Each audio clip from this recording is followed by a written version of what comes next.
जय हिंद क्लास। आज हम अपनी नई क्लास शुरू करते हैं।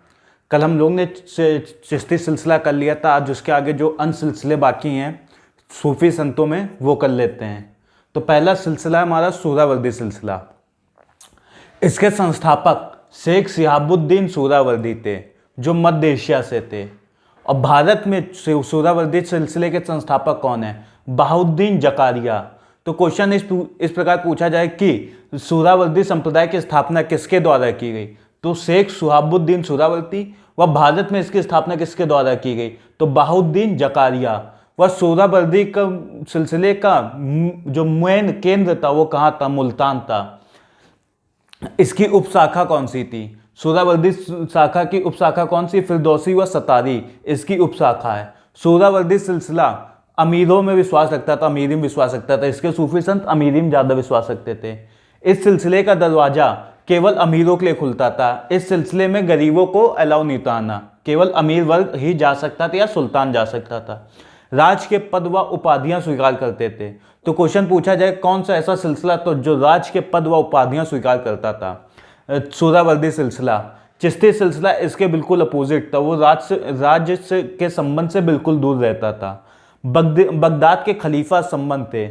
खलीफा हम लोग ने शब्द किया था शब्दावली में, जिसका अर्थ होता था जो मुस्लिम के धर्म व राजनीतिक गुरु का राजनीति का प्रमुख होता था, उसका अर्थ खलीफा होता था। तो जो बगदाद का खलीफा तो जो बगदाद में इस्लाम धर्म का प्रमुख माना जाता था, उससे इनके अच्छे संबंध थे सुहरावर्दियों के। गद्दी के लिए वसानुगत नियम बनाए। तो कौन सा ऐसा सूफी सिलसिला था जिसने गद्दी के लिए वसानुगत नियम बनाए? तो सुहरावर्दी सिलसिला था। सुहरावर्दी का दर्शन का मूल रूप प्लेटो की रिपब्लिक है, जहां ईश्वर को सूर्य के प्रतीक रूप निरूपित किया जाता है। तो सुहरावर्दी सिलसिले में आगे चलते हैं, जो इनके संत हैं वो देख लेते हैं। तो हमारे सुहरावर्दी सिलसिले के पहले संत बहाउद्दीन जकारिया। इन्होंने ही भारत में सुहरावर्दी सिलसिले की स्थापना की थी। तो इनका जन्म 1182 ईस्वी में मुल्तान में हुआ था। वह मृत्यु 1262 ईस्वी में मुल्तान में हुई थी। इनकी पद या उपाधि देख लेते हैं। इल्तुतमिश ने शेखुल इस्लाम का पद दिया। तो इल्तुतमिश ने क्वेश्चन याद पूछ लिया जाता है, इल्तुतमिश ने सबसे पहला शेखुल इस्लाम का पद किसे दिया था? तो सुगरा को, जिसे इल्तुतमिश पिताजी कहता था। वह दूसरा पद शेखुल इस्लाम का किसे दिया, मतलब दूसरी बार, सेकेंड टाइम? तो जब बहाउद्दीन जकारिया को दिया। तो इल्तुतमिश ने शेखुल इस्लाम का पद दिया। मध्यकाल के सबसे अमीर संत बहाउद्दीन जकारिया कहे जाते हैं। इनका मानना था कि धन हृदय रोग है परंतु हाथ में औषधि के समान है। तो यह कथन किसका? इस प्रकार पूछेगा कि धन हृदय रोग है परंतु हाथ में औषधि के समान है। यह बहाउद्दीन जकारिया का कथन है। जकारिया ने कुबाचा के विरुद्ध इल्तुतमिश की मदद की थी। कुबाचा जो मध्यकाल में हम लोग जब चालू करेंगे तो कुबाचा भी इनके बारे में भी देखेंगे। तो जकारिया ने किसके विरुद्ध इल्तुतमिश की मदद की थी? तो कुबाचा के विरुद्ध। व्रत रखने व आत्मा की उन्नति के लिए शारीरिक कष्ट बर्दाश्त नहीं करने में विश्वास रखते थे। मतलब कि श्रम में विश्वास नहीं करते, केवल खाओ पियो और सो जाओ में विश्वास रखते थे। इन्होंने कहा कि मुझे जनसाधारण से कुछ लेना देना नहीं है, केवल अमीर वर्ग व सुल्तानों से इनके सीधे संबंध होते थे। सुहरावर्दी जो जितने भी सुहरावर्दी संत थे उनके अमीरों व सुल्तानों से संबंध रहते थे। तो चलिए आगे देखते हैं अगले संत। चलिए आगे देखते हैं। जकारिया की मृत्यु के बाद सुहरावर्दी सिलसिला दो भागों में बट गया। पहली शाखा मुल्तान में सदरुद्दीन आरिफ ने स्थापित की थी। ये इसका जकारिया का पुत्र था। और दूसरी शाखा उच्च सिंध में स्थापित हुई थी जलालुद्दीन आरिफ के द्वारा। यह जकारिया का शिष्य था। तो जकारिया की मृत्यु के बाद सुहरावर्दी सिलसिला कितने भागों में बटा? दो भागों में। पहली शाखा कहाँ स्थापित हुई? मुल्तान में। किसने स्थापित की? सदरुद्दीन आरिफ ने, जकारिया का पुत्र। और दूसरी शाखा उच्च सिंध में स्थापित हुई। किसने स्थापित की? जलालुद्दीन आरिफ ने, जकारिया का शिष्य था। तो चलिए देखते हैं सदरुद्दीन आरिफ के बारे में। सदरुद्दीन आरिफ जकारिया का पुत्र था। आरिफ का मानना था कि कर्ज देने से अच्छा है कर्जदार हो जाना। जैसे विजय माल्या और नीरव मोदी हुए थे, कर्ज नहीं दिया, कर्जदार होकर भाग गए। तो आरिफ का मानना था कि कर्ज देने से अच्छा है कर्जदार हो जाना। आरिफ ने बलवन के पुत्र मोहम्मद खां को कहा था कि कल शाम को उसकी मृत्यु मंगोलों के खिलाफ होते हुए हो जाएगी। और ऐसा ही हुआ कि अगले दिन उसकी मृत्यु मंगोलों के खिलाफ होते हुए हो जाएगी। तो क्वेश्चन इस प्रकार पूछा जाएगा कि आरिफ ने किसके बारे में भविष्यवाणी की थी कि उसकी मृत्यु मंगोलों से होते हुए हो जाएगी या युद्ध मैदान में हो जाएगी? तो बलबन के पुत्र मोहम्मद खां के बारे में कहा था। तो चलिए आगे देखते हैं अगले संत के बारे में। हमारे अगले संत है रुकनुद्दीन, इन्हें पंत शेख भी कहते थे। तो क्वेश्चन पूछा जाए कि पंत शेख कौन सा संत को कहते थे? तो रुकनुद्दीन को। चिश्तियों में जो स्थान औलिया का है वही स्थान रुकनुद्दीन का सोहरावर्दी में है। तो क्वेश्चन ये पूछा जाएगा कि चिश्तियों में जो स्थान औलिया का है वह स्थान सोहरावर्दी में किसका है? तो रुकनुद्दीन का है। या क्वेश्चन इस प्रकार पूछा जाएगा कि रुकनुद्दीन का जो स्थान सोहरावर्दी में वह स्थान चिश्तियों में किसका है? तो औलिया का। तो क्वेश्चन दोनों प्रकार से पूछे जा सकते हैं। ये हैं कुछ अन्य संत सोहरावर्दी के। ये उसी प्रकार से जैसे एक मीम है कि सॉरी मैं गुस्से में इधर उधर चला जाता हूँ। तो कभी कभी एग्जामिनर जो पेपर सेट करता है वो भी कभी कभी गुस्से में इधर उधर चला जाता है, तो क्वेश्चन यहाँ से पूछ लेता है। तो इसको भी देख लेते हैं। तो हमारे यहाँ शेख मूसा सदैव स्त्री की वश में रहता था। तो शेख मूसा मध्यकाल के थे। अगर ये प्रेजेंट टाइम के होते तो इन्हें शेख मूसा टिकटॉकर नाम से ये फेमस होते। तो शेख मूसा सदैव स्त्री की वश में रहते थे। टिकटॉकर को हाईकोर्ट और सुप्रीम कोर्ट से भी देखा नहीं गया, तो उन्होंने बैन कर दिया था। तो शेख मूसा सदैव स्त्री के वश में रहते थे। तो कौन सा ऐसा सूफी संत था जो सदैव स्त्री के वश में रहता था, मतलब कि हमेशा स्त्री बना घूमा करता था? तो शेख मूसा था भाई, शेख मूसा। अगले हैं सैदौला दरियाई। तो गुजरात के शाही वंश से थे। तो सैदौला दरियाई कौन से शाही वंश से संबंधित थे? तो गुजरात के। दानशीलता के लिए प्रसिद्ध थे। तो इनके बारे में एक कथन था कि जिसको ना दे मौला उसको दे दौला। जैसे कोरोना काल में प्रचलित हुआ था जिसको ना दे सरकार उसको दे सोनू सूद। तो ये सोनू सूद से कंपेयर कर सकते हैं इनका कि दानशीलता के बारे में कौन से सोहरावर्दी संत प्रचलित थे? तो सैदौला दरियाई। दरियाई मतलब दरियाई का अर्थ ही होता है दान। तो दरियाई से याद कर लीजिएगा कि दान कौन देता था सोहरावर्दी संत में? दरियाई। तो आगे चलते हैं, आगे देखते हैं। अगला हमारा सिलसिला है फिरदौसी सिलसिला। इसकी स्थापना भारत में शेख बदरुद्दीन समरकंदी ने की थी 13वीं सदी में। तो फिरदौसी सिलसिले की स्थापना किसने की? शेख बदरुद्दीन ने 13वीं सदी में। इनका काल क्षेत्र बिहार था। सूरावर्दी की शाखा फिरदौसी थी। तो सूरावर्दी की शाखा 17 व फिरदौसी सिलसिला जो थे वो सूरावर्दी की शाखा थी। इसके प्रमुख संत शेख सफरुद्दीन याहिया मुनरी हैं। इन्होंने फिरोज शाह के समकालीन थे। तो शेख सफरुद्दीन याहिया किसके समकालीन थे? फिरोज शाह के।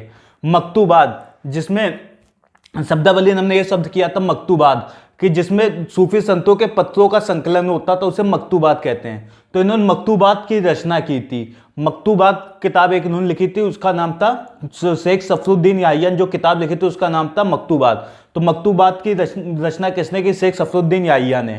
तो ये हमारा फिरदौसी सिलसिला इतना ही था, इतना ही पूछा जाता है जो क्वेश्चन आते हैं। इसके आगे चलते हैं हम लोग। अगला जो हमारा सूफी संत में सिलसिला है उसका नाम सतारी सिलसिला है।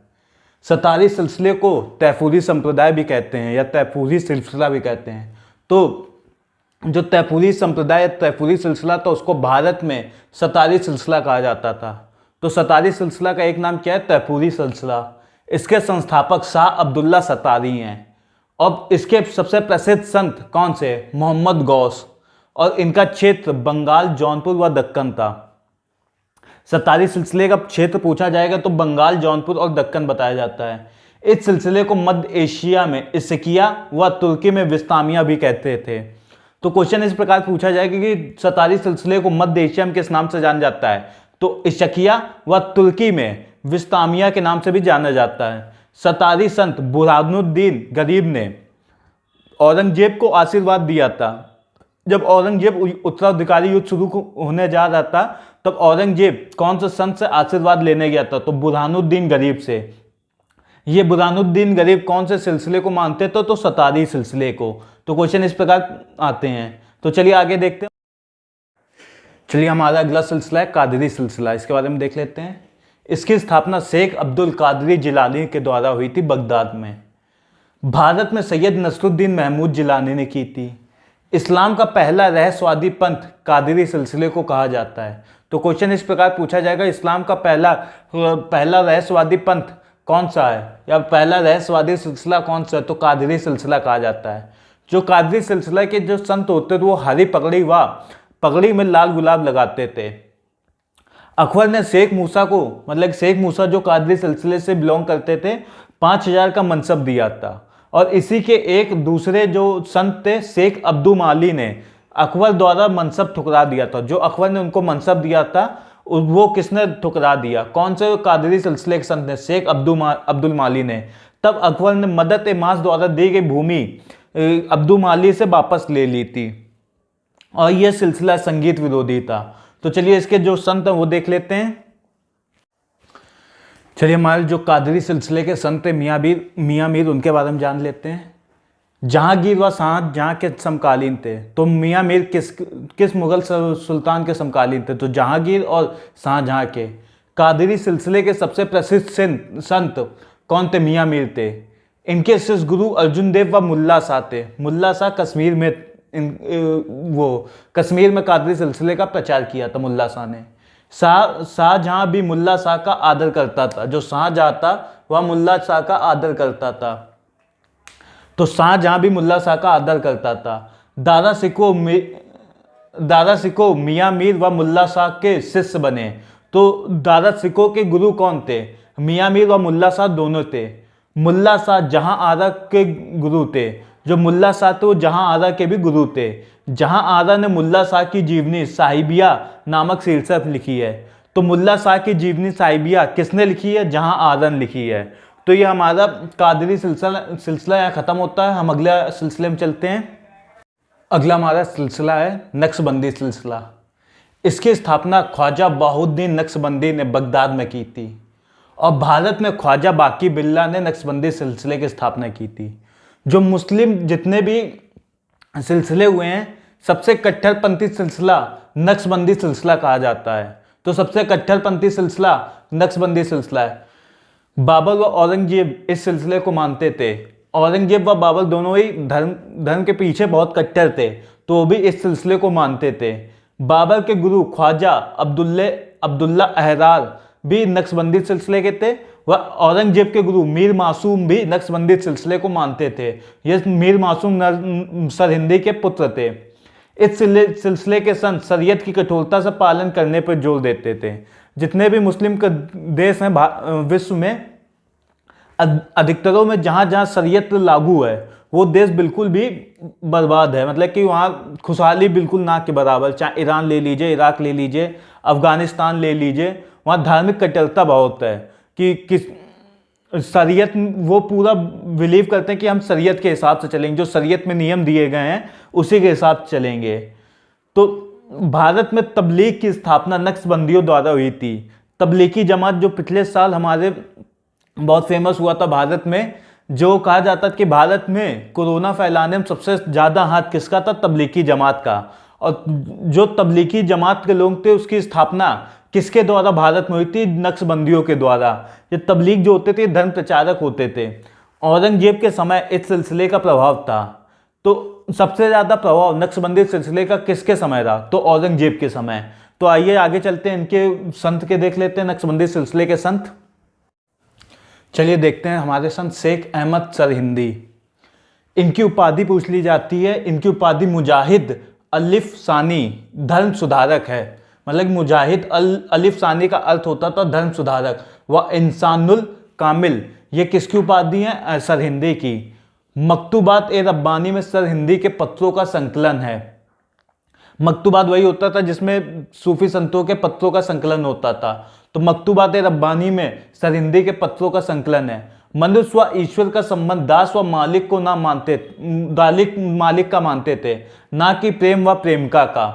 सरहिंदी को इस्लाम का नव जीवन दाता एवं धर्म सुधारक कहा जाता है। तो इस्लाम का नव जीवन दाता एवं धर्म सुधारक किसे कहा जाता है, सरहिंदी को, शेख अहमद सरहिंदी को। जहांगीर ने सरहिंदी को 1619 में ग्वालियर किले में कैद किया। तो जहांगीर ने सरहिंदी को ग्वालियर किले में किस वर्ष कैद किया, तो 1619 में।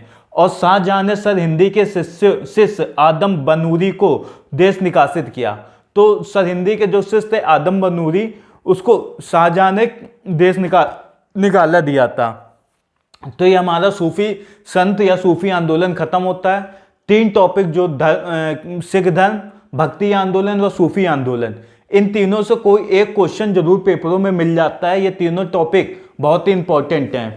तो दिवाली के बाद से हम एंशिएंट से शुरुआत से हिस्ट्री शुरू करेंगे और उसको लास्ट तक मॉडर्न तक लेके जाएंगे। जो पेपरों में पूछा जाता है टू द पॉइंट उसी में बात करेंगे। और किसी को जो कोई दिक्कत या परेशानी वो कमेंट बॉक्स में लिख सकता है, या कोई नया टॉपिक पढ़ना वो कमेंट बॉक्स में लिख सकता है, वो यहाँ बता दिया जाएगा। तो आज के लिए इतना ही, कल फिर नए टॉपिक के साथ मिलते हैं। जय हिंद।